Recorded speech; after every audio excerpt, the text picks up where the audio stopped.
జై శ్రీమన్నారాయణ. అస్మద్గురుభ్యో నమ. నిత్యానుభూత నిజలాభ నివృత్త తృష్ణ శ్రేయస్య తద్రచవయా చిరసుప్త బుద్ధే లోకస్య యః కరుణయా భయమాత్మలోకం ఆఖ్యాన్నమో భగవతే ఋషఖాయ తస్మై. ఋషభదేవుడు అన్ని కాలములలో ఆత్మస్వరూపమునందు నిలిచియున్న వాడగుటచే ఆయనకు కామనలు ఏమీ లేవు.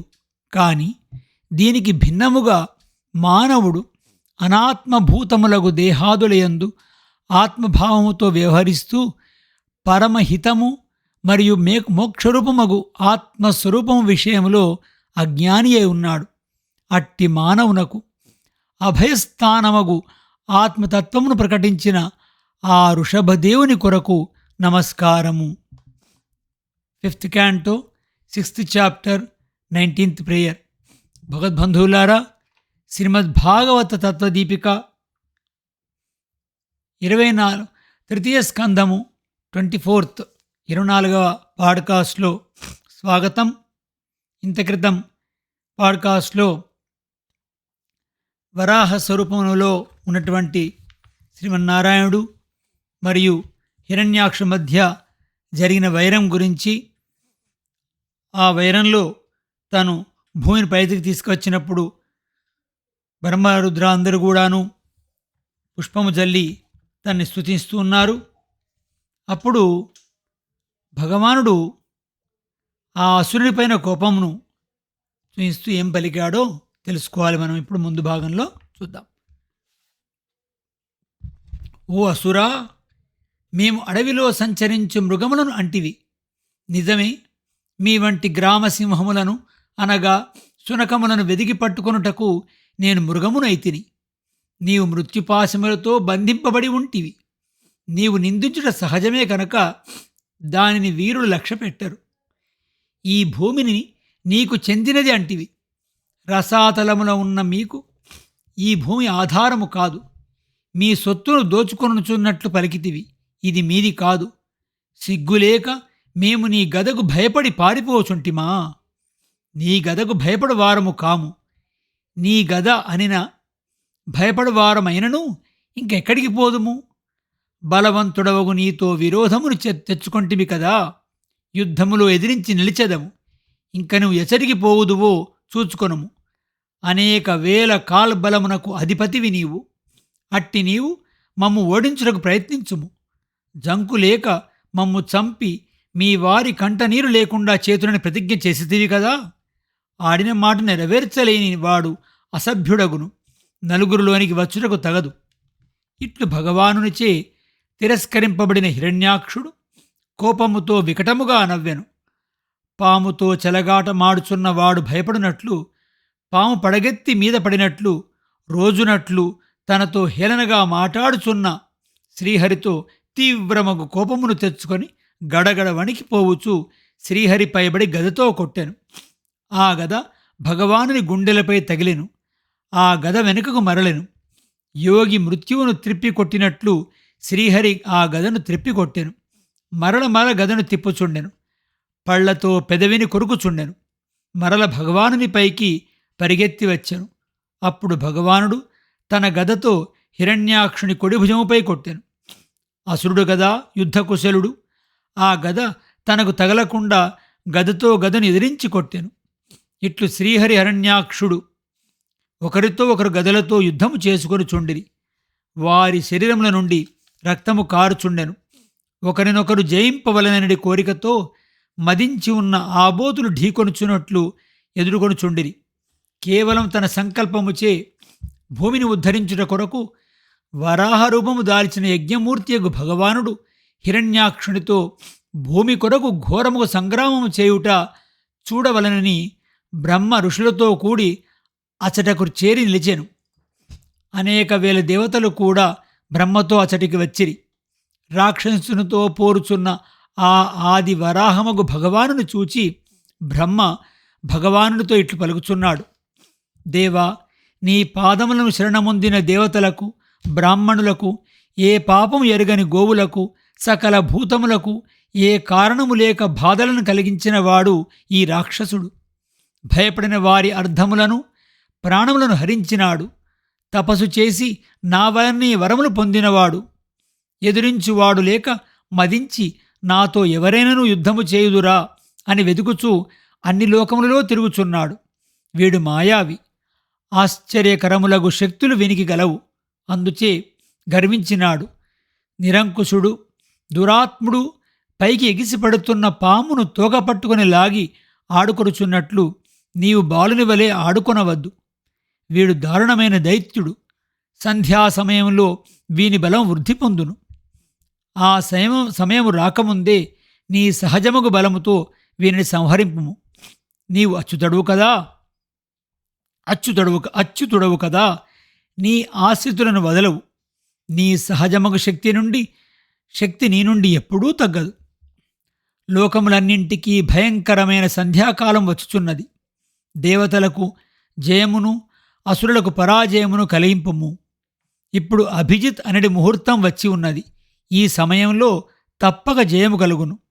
నీయందు ప్రేమగల వారికి మంగళములు కలిగించుటకు దుర్జేయుడు ఆ అసురుని శీఘ్రముగా లేకుండా చేయము.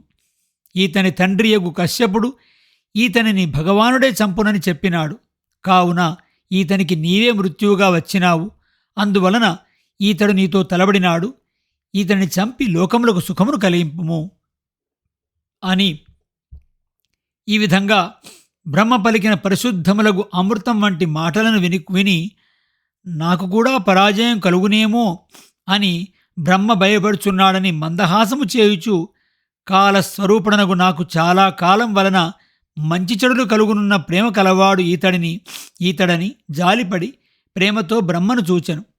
ఏమీ భయపడకుండా ఎదురుగా వచ్చి హిరణ్యాక్షుడు సంచరించుట చూచినాడు. అట్లు తన ఎదుట తిరుగుచున్న ఆ హిరణ్యాక్షుని దవడపై తగులినట్లు గదతో కొట్టెను. హిరణ్యాక్షుడు తన గదతో ఆ గదను ఎదిరించి కొట్టెను. ఆశ్చర్యముగా భగవాను చేతి నుండి గద క్రింద జారిపడెను. గద లేనప్పుడు యుద్ధము చేయుట ధర్మము కాదని, అవకాశము చిక్కెనని హిరణ్యాక్షుడు శ్రీహరిని కొట్టలేదు. తన గద జారి పడినప్పుడు యుద్ధము చేయుట మానిన అతని ధర్మపాలనకు భగవానుడు సంతసించెను. వెంటనే చక్రమును స్మరించెను. చక్రము శ్రీహరి దక్షిణ హస్తమున ప్రకాశించెను. చక్రము ఆ రాక్షసునిపై పడుటకు తొందరపడుచుండెను. ఆకాశమునందు రాక్షసుని చంపుము మంగళమవుగాక అని దేవతల కేకలు వినబడుచుండెను. చక్రమును దాల్చి ఎదుట నిలిచిన పుండరీకాక్షుని హిరణ్యాక్షుడు చూచెను. అతని ఇంద్రియములు కోపముతో కలత చెందినవాయెను. క్రింద పెదవిని పనులతో కొరుకుచు తీవ్రమగు నిట్టూర్పును వదులుచు భయంకరములగు కోరలతో ఆ భగవానుని కాల్తునా అనునట్లు చూచుచు ఇంక నీ జీవితము సరి, చనిపోతివి అని అనుచు పైబడి తన గదతో శ్రీహరిని కొట్టెను. యజ్ఞమూర్తియగు ఆదివరాహము వాయువేగముతో వచ్చుచున్న గద తన దగ్గరకు రాకుండగానే తన ఎడమ పాదముతో తన్ని వేసెను.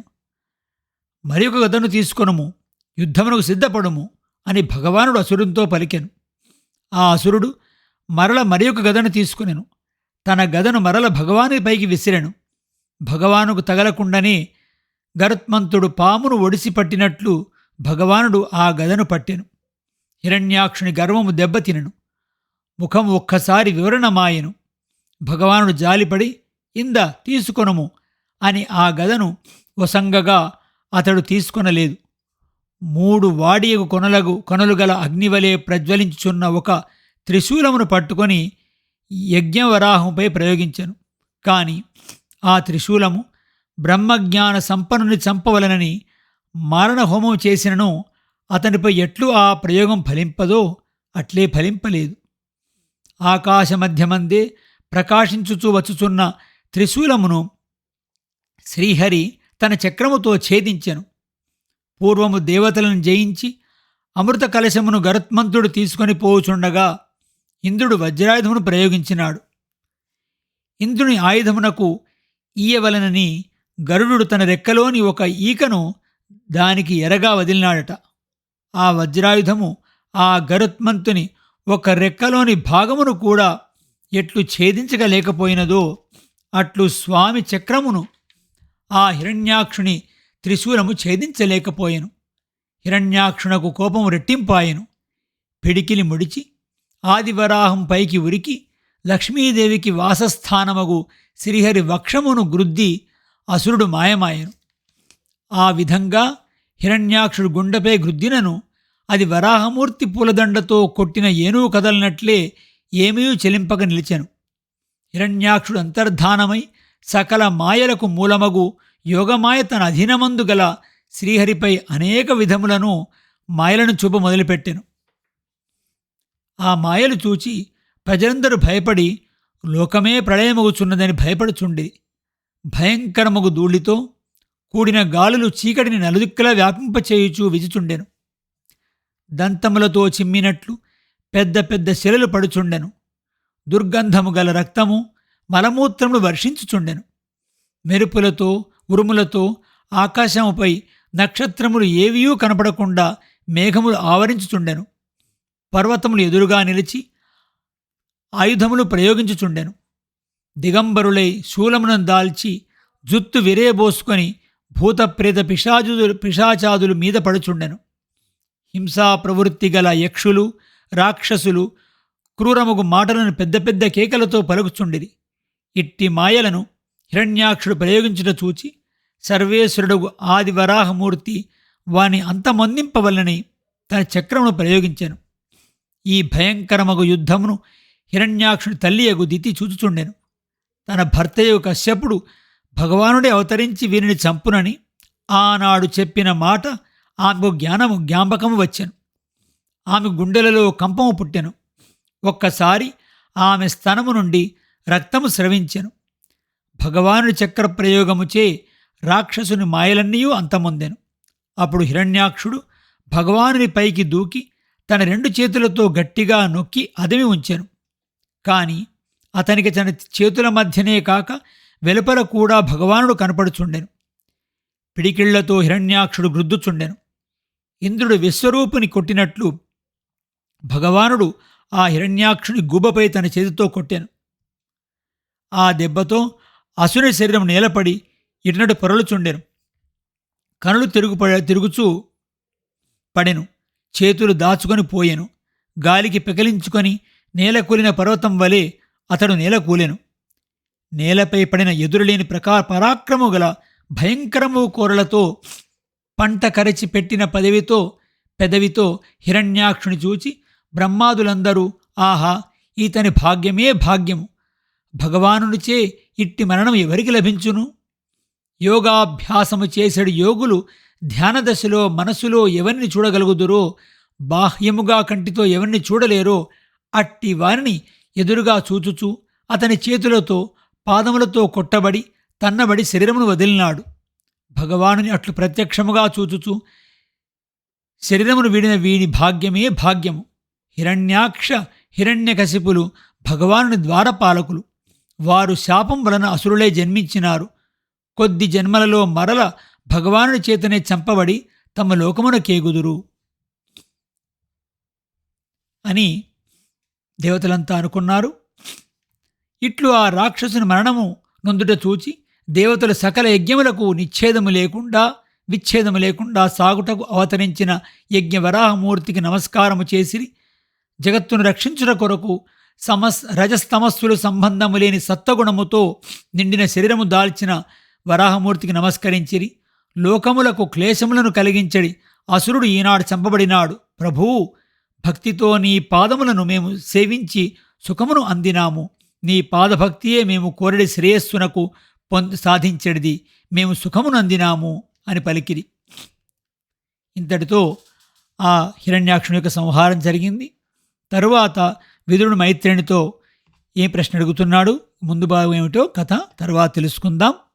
ఈ పూర్తి హిరణ్యాక్ష వధ భాగాన్ని తెలియజేయడం కోసం ఎపిసోడ్ కొంచెం పెద్దగా అయింది. అందరూ కూడా విని ఆనందించండి. జయ శ్రీమన్నారాయణ. అస్మద్గురుభ్యో నమః.